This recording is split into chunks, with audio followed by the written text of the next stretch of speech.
On a small island off the northern coast, there was a fisherman named Elias, who was known for one thing above all others.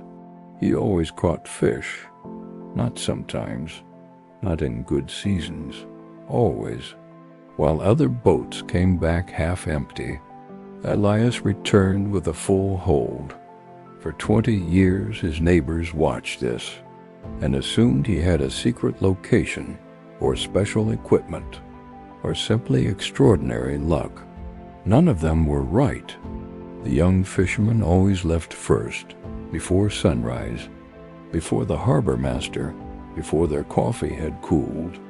Elias watched them go every morning, from the same crate with the same coffee, reading the same water. They assumed his late departure was laziness. They were wrong. He was reading something they had not yet learned to see. Elias was reading the tide, not the obvious tide that every fisherman knew, the subtle one, the shift beneath the shift, the 3-hour window, different every day, when the deep current aligned with the surface current, and the fish moved in predictable columns through specific corridors of the ocean. That window was the only window Elias ever fished in. He never cast a line outside it, not once in 20 years. When Dario arrived on the island at 23, he had everything a young fisherman could want: new boat, new nets, strong arms, burning ambition. He had read every manual on deep-sea fishing. He woke at 3 a.m. and worked until dark. His first season, near empty holds. His second season, the same. He could not understand it. He was outworking every man on the island.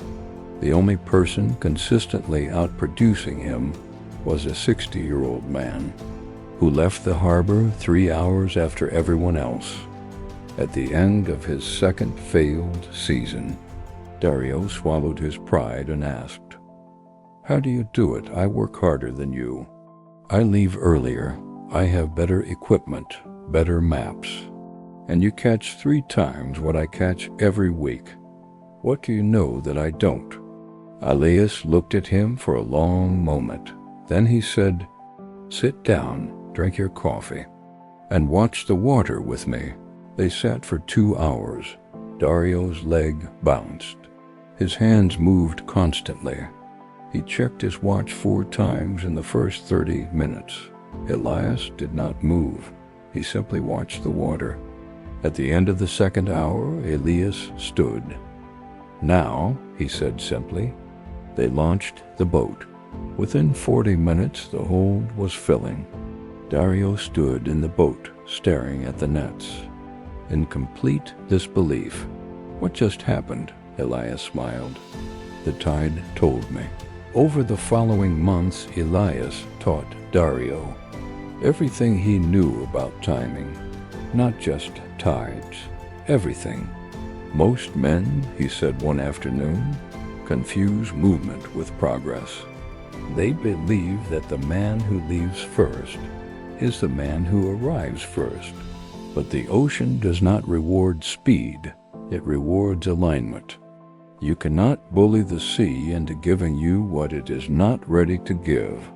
You can only learn to recognize the moment it is ready and be there for it completely." The lesson was harder than any technical skill. Dario had built his entire identity around urgency and effort. Slowing down felt like losing. Waiting felt like weakness. But the holds told the truth every evening when the boats returned to harbor, and the truth was undeniable. The patient man ate. The urgent man explained. There was a week of violent storms in Dario's 3rd year. Most fishermen fought the weather anyway. Torn nets, damaged boats, empty holds. Dario waited in the harbor. For 5 days he did not launch. His neighbors mocked him, called him afraid, called him soft. He watched them come back broken every evening. and said nothing. On the 6th morning, the storm broke. The sea was glassy and strange and perfectly still. Elias appeared beside him on the dock. Now, the old man said, it was the best week's fishing of Dario's life. The men who had mocked him said nothing when he docked. They looked at his hold, then looked away. Dario did not make a speech. He unloaded his catch, cleaned his boat, and went home for dinner. He had learned something that week, that no storm could unteach. Your moment is not on someone else's schedule, and defending your timing to people who do not understand it is the fastest way to lose it. Over dinner one evening, Dario asked Elias. When he had learned all of this, the old man was quiet for a while.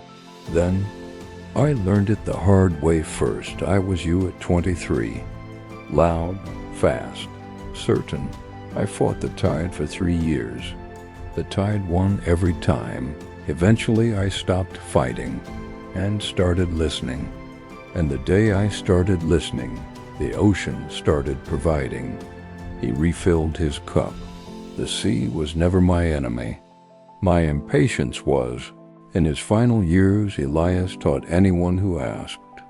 He charged nothing. He required only one thing, that his students sit with him in silence before he said a single word.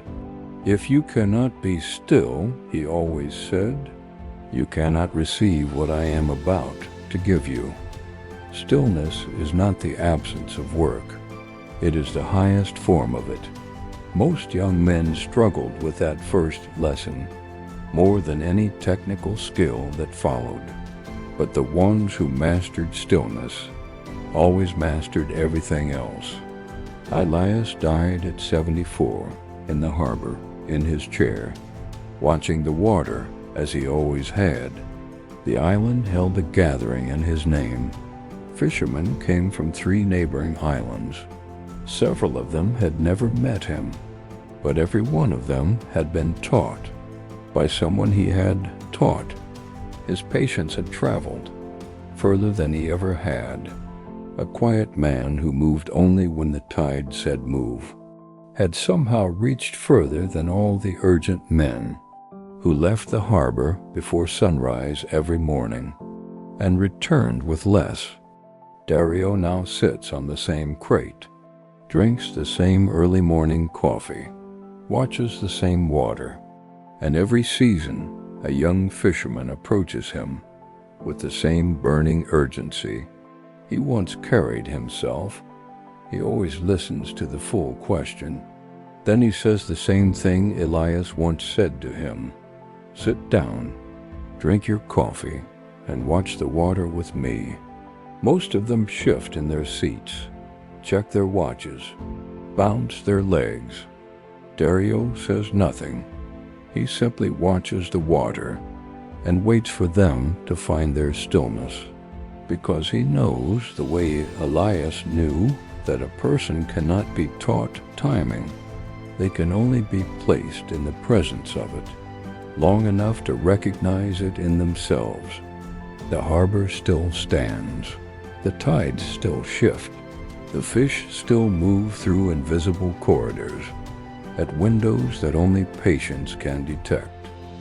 And every morning on that island, there are still men who leave too early and return with too little. And there is still one man on a crate who watches the water. Before he moves, he is never the first to leave. He is always the first to fill his hold, because he carries the most valuable thing one human being can pass to another. Not a technique, not a secret, a way of seeing, and a way of seeing changes everything you touch. Stop forcing the moment. Start reading it. Your tide is coming. Be ready when it turns. Comment, I will wait for my tide. Like and follow for more real motivation.